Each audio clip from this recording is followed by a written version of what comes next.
নমস্কার বন্ধুরা, বাংলা গল্পের সোনাঝুরিতে সকলকে স্বাগত। প্রিয় বন্ধুরা, মজার মজার গল্পের আসরে আজ একটি ভারী সুন্দর গোপাল ভাঁড়ের গল্প তোমাদের শোনাবো। তো চলো শুরু করা যাক।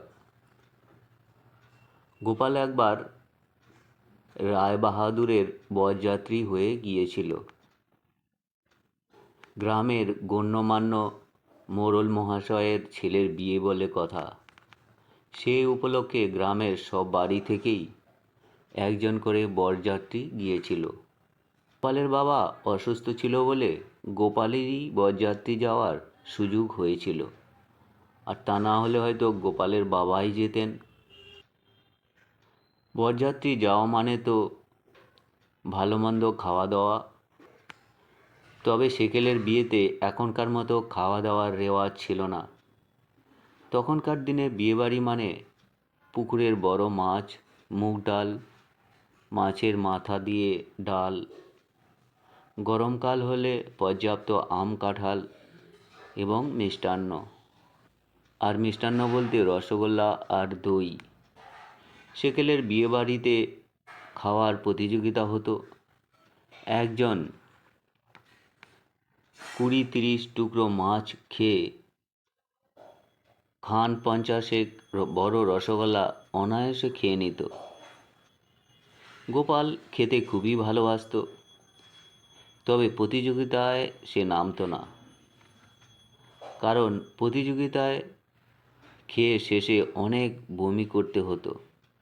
অতএব গোপাল খেত, তবে রয়ে সয়ে খেত সে পেট পুড়ে, মনের আনন্দে। তো সেই বিয়েবাড়িতেও বিভিন্ন রান্নাবান্না হয়েছে। গোপালের এমনিতেই ভালোই লাগছে। তো সেই বিয়েবাড়িতে একজন দাদা পরিবেশনকারী ছিল, তাকে সে ছ্যাঁচড়া দাদা বলে ডাকত।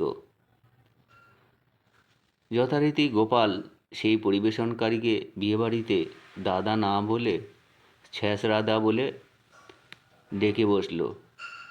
তো সেই দিন বিয়েবাড়িতে ছ্যাঁচড়াদা পরিবেশন করছে। গোপাল সবাইকে দেখিয়ে দিচ্ছে এবং বলছে, ওই যে ভোজবুড়ো, ওনাকে খাবার দিন, অথবা ওখানে দিন।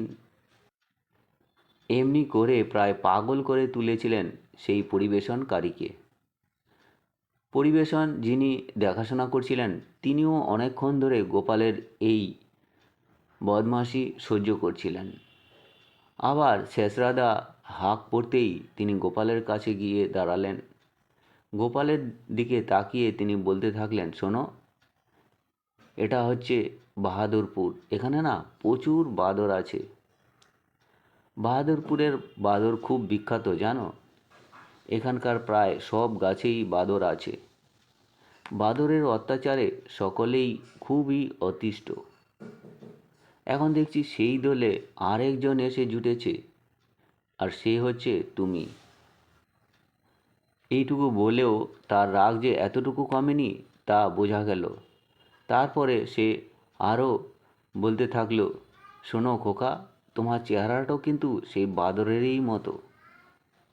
তোমাকে এখান থেকে তুলে নিয়ে গিয়ে বাঁদরের মধ্যে ছেড়ে দিলে বেশ ভালো মানাবে। তাহলে তুমি কি তাই চাও? আর এই কথা শুনে গোপাল তো ভীষণ রেগে গেল।